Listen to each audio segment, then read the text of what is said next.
Thank you, Chairman Stark and Chairman Lewis, and thank you, Ranking Member Herger and Bustani, for having this hearing today. Given that so many people have already testified, I'll skip through some of the general issues because I think we know how bad the system is.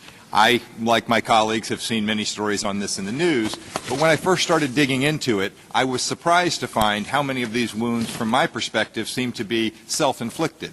Talking with the people who are doing the enforcement effort, it was clear that we in this Congress had not given them the tools they needed to be effective at stopping this fraud and keeping the money from leaking out.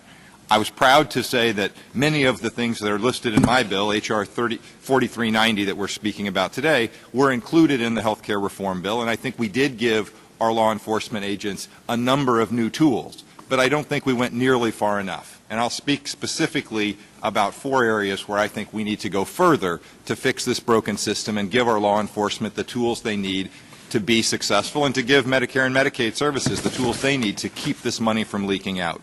1, we need to make reforms at the point of enrollment when we're signing people up and doing what any small business would do to check on these new providers before they start sending them checks. 2, we need to reform the prompt payment mechanism. It is holding us hostage to our own calendar and not allowing people to do what they need to do to check on these claims. 3, we need national standards, not just standards that are tough for fraud areas, because the people that are doing this fraud can move around, and we need to protect our entire country.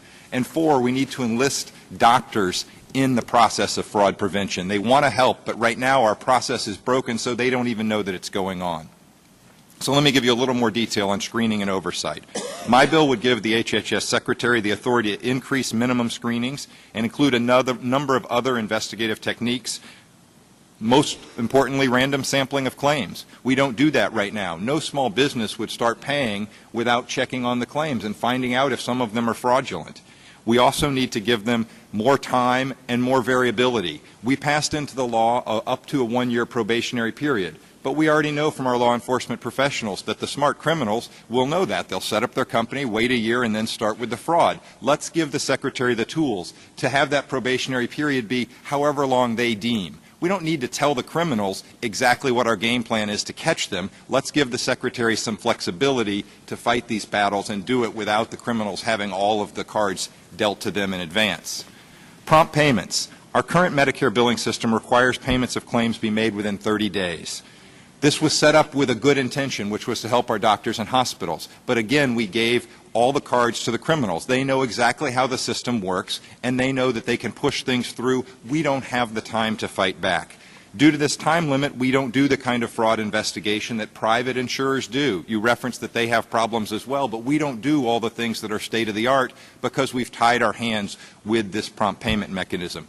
Let's give the Secretary some flexibility. We need to pay our bills in a timely fashion. We need to help our doctors and hospitals, but give them a little bit of flexibility in cases where there is a reason to dig in so that they can do that. That's what my legislation would do. Standardization.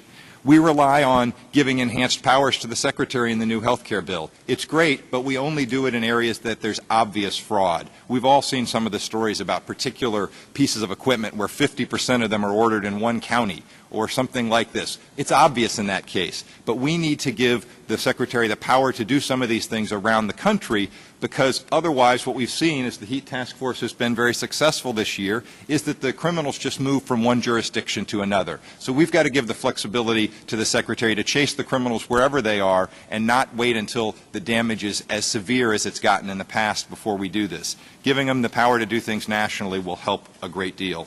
And the last piece that was very clear to me as I started digging into this and understanding is that our doctors, who are often victims of this fraud as well, their license number gets stolen somehow and they are used to perpetrate fraudulent claims, don't even have a way to know. Right now, and the way the system works is a doctor prescribes some piece of equipment or some medication or some services for a patient.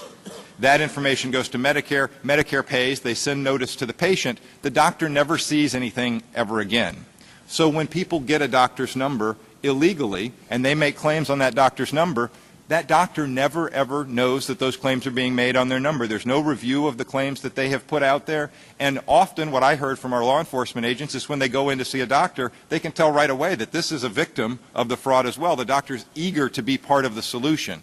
My legislation would actually provide a feedback. so that doctors would actually, on some kind of regular basis, you could set it up however you want, we came up with an idea, monthly or quarterly, get a list of the Medicare claims that were being submitted and paid on their number.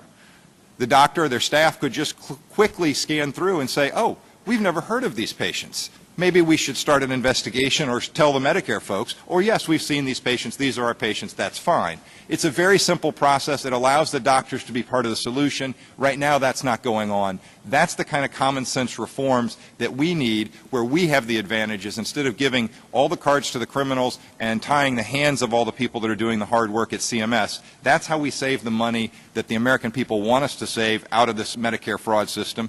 And that's how we can have the money to do other things that we need to do, like take care of our seniors' health needs and other priorities that we want to do in our health care system. This is money that's being wasted, and there are common sense solutions, many included in my bill and several of the other bills we've heard about today, that if we implement them will give our people the power they need to do this successfully and will lead to better health care and more affordable health care for all our seniors.